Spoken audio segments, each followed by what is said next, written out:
नमस्कार दोस्तों, मैं उमेश चौरसिया स्वागत करता हूं आप सभी का आपके अपने यूट्यूब चैनल स्मार्ट स्ट्रेटजी पर। जैसा कि लगातार हमारे कुछ भाई कमेंट कर रहे हैं कि सर यूपीटीपीएससी जूनियर असिस्टेंट 1262 पद की जो परीक्षा हुई उसके बाद टाइप टेस्ट हुआ, उसका भी अंतिम परिणाम आ चुका है। डीबी के लिए कॉल लेटर आने वाला है। तो इसके संबंध में कुछ चीज़ें आप बताइए और साथ ही साथ डीबी को स्किप करने का जो मूवमेंट है उसके बारे में भी कुछ वीडियो बनाइए।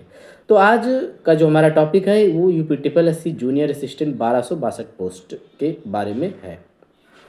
तो जैसा कि आप लोगों को पता है कि लगभग 1262 पदों पर जो भर्ती परीक्षा आयोजित हुई थी उसमें 15,174 बच्चे टाइप टेस्ट के लिए बुलाए गए थे।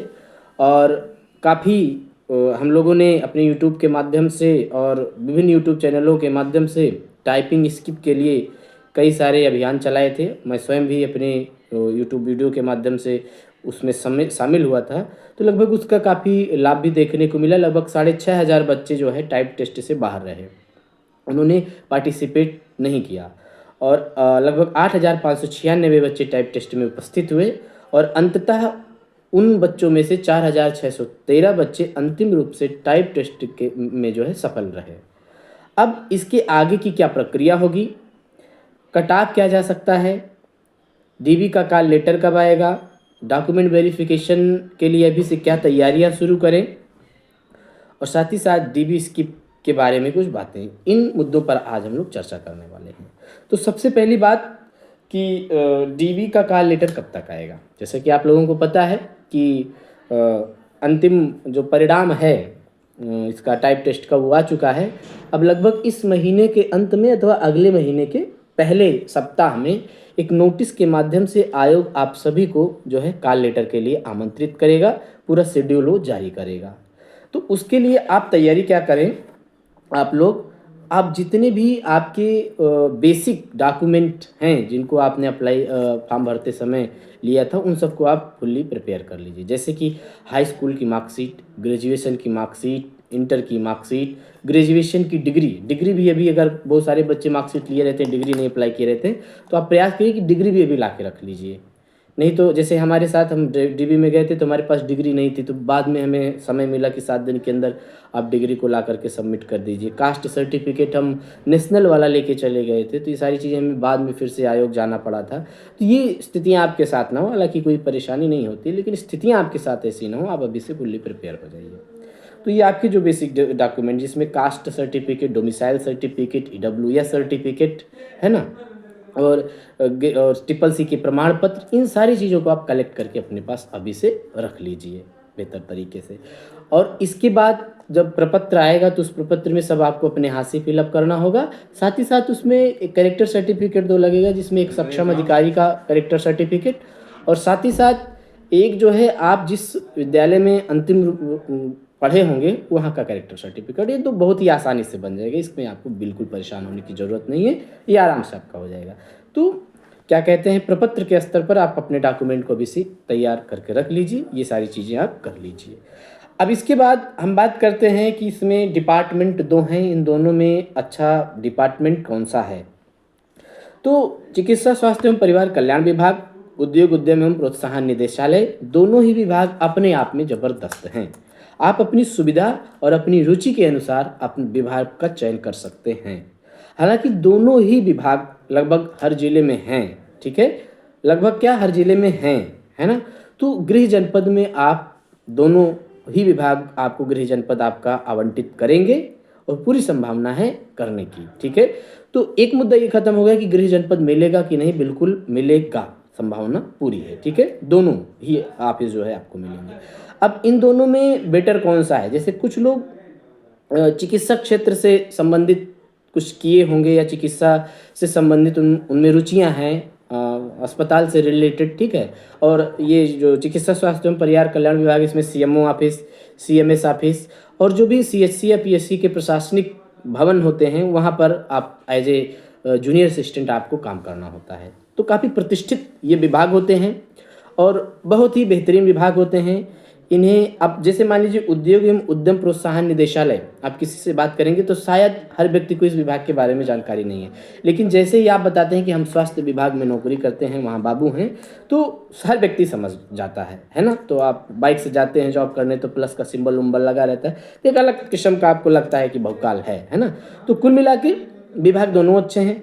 अब इसके बाद उद्योग एवं उद्यम प्रोत्साहन निदेशालय में क्या होता है, इसमें भी एक बड़ा अमाउंट, अच्छा खासा बजट उत्तर प्रदेश सरकार, राज्य सरकार उद्योगों की स्थापना करने के लिए, उन्हें स्फूर्त अवस्था में लाने के लिए कई सारी योजनाएं चलाती हैं, जैसे MSME है, कौशल विकास मिशन है। इन सारी योजनाओं के माध्यम से बहुत सारे लोन वितरण के कार्यक्रम यहाँ पर जो है किए जाते हैं। तो यह भी डिपार्टमेंट अपने आप में बहुत ही कह सकते हैं कि ज़बरदस्त है, ठीक है।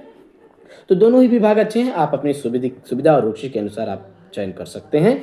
हमारे एक मित्र उद्योग एवं उद्यम प्रोत्साहन निदेशालय में भी नौकरी करते हैं, चिकित्सा स्वास्थ्य विभाग CMO ऑफिस में भी हैं, और दोनों ही बताते हैं जॉब बेहतरीन है, ज़बरदस्त है। हालांकि अगर मुझे चयन करना होता तो मैं चिकित्सा एवं स्वास्थ्य परिवार कल्याण विभाग को पहली वरीयता देता, क्योंकि यहाँ समाज सेवा और कार्य क्षमता, कार्य विविधता यहाँ काफ़ी स्तर दिखाई देती है। तो फिलहाल आप अपने बेसिक जो भी आपकी रुचि हो उसके अनुसार आप चयन कर सकते हैं। दोनों ही विभाग काफ़ी अच्छे हैं, ठीक है। अब इसके बाद जैसे चिकित्सा स्वास्थ्य परिवार कल्याण विभाग है, यहाँ आप अच्छे अच्छे डॉक्टरों से आपकी पहचान होगी। जितने भी विभाग हैं, वो सारे विभागों के लगभग जो उनकी चिकित्सा प्रतिपूर्ति लेनी होती है, वो आपके माध्यम से वो होती है। आप क्या कहते हैं, हर विभाग से आपका परिचय भी हो जाता है। तो बहुत सारी चीज़ें हैं, और लोगों को लोन वगैरह दिलाना है ना, कि जो भी युवाओं को रोज़गार दिलाना है, इस तरीके की अगर आपको क्या कहते हैं चीज़ें आपको काम करना पसंद है तो आप इसका भी चयन कर सकते हैं। दोनों विभाग अपने आप में बेहतर हैं, ठीक है। अब इसके बाद DB कट ऑफ की बात करें तो कट ऑफ, जैसे कि मैंने लगभग 2 वीडियो बना रखे हैं कट ऑफ के ऊपर, तो कट ऑफ मैं अपनी उन्हीं बातों पर अडिग हूँ। कट ऑफ में विशेष परिवर्तन देखने को नहीं मिलेगा, और कट ऑफ लगभग वही ही रहेगा, जिसमें हमने आपको बताया था कि जनरल की कट ऑफ 58, OBC की 56, SC की 54, ST की 52, EWS और फीमेल की भी 56 लगभग OBC के बराबर ही रहने वाली है।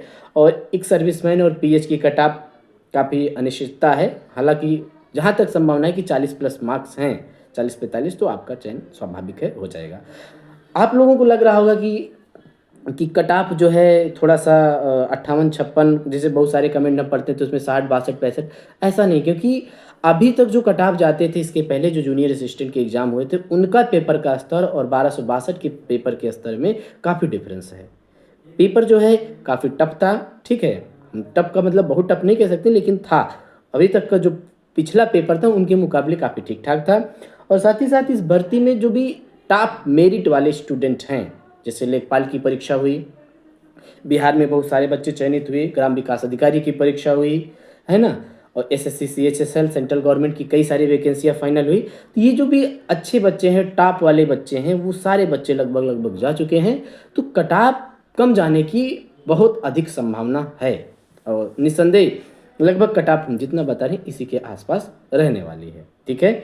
और आपको एक बात और बता दें कि इसी के पैरेलल 1262 के पैरेलल अभी इलाहाबाद हाई कोर्ट का जूनियर असिस्टेंट का भी लगभग, इसकी भी टाइप 5 तारीख को टाइप टेस्ट है।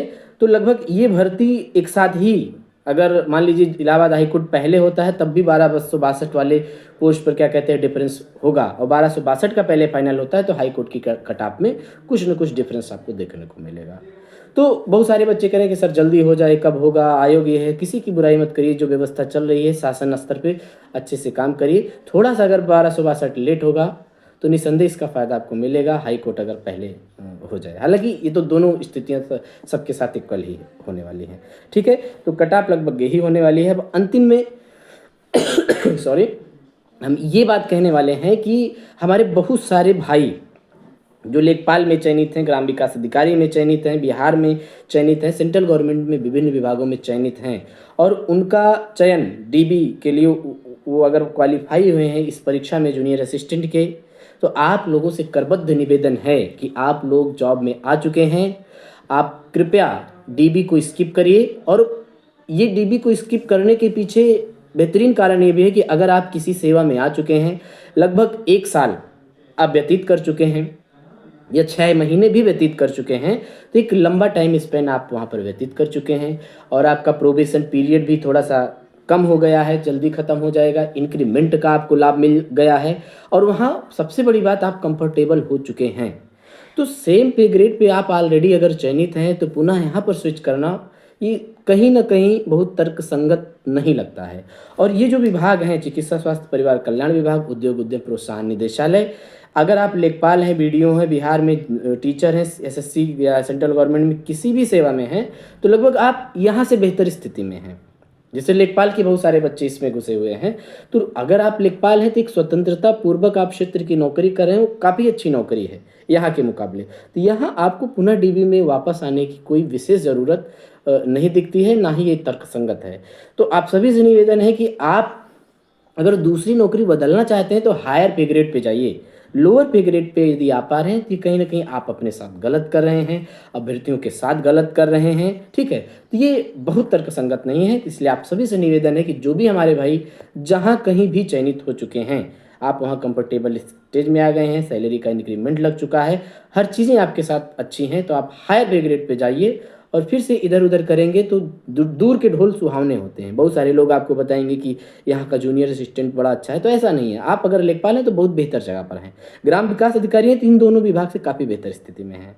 तो प्रयास करिए कि आप डीबी को स्किप करिए बड़े पैमाने पे, ताकि जो हमारे भाई बहुत लंबे अरसे से इस परीक्षा से आस लगा के बैठे हैं उनका चयन हो और उनकी जो खुशियाँ हैं, उनका जो आशीर्वाद है वो आपको प्राप्त हो और उनका भी घर बसे। ठीक है? तो आज के लिए बस इतना ही, मिलते हैं फिर अगले वीडियो में। नमस्कार, जय हिंद।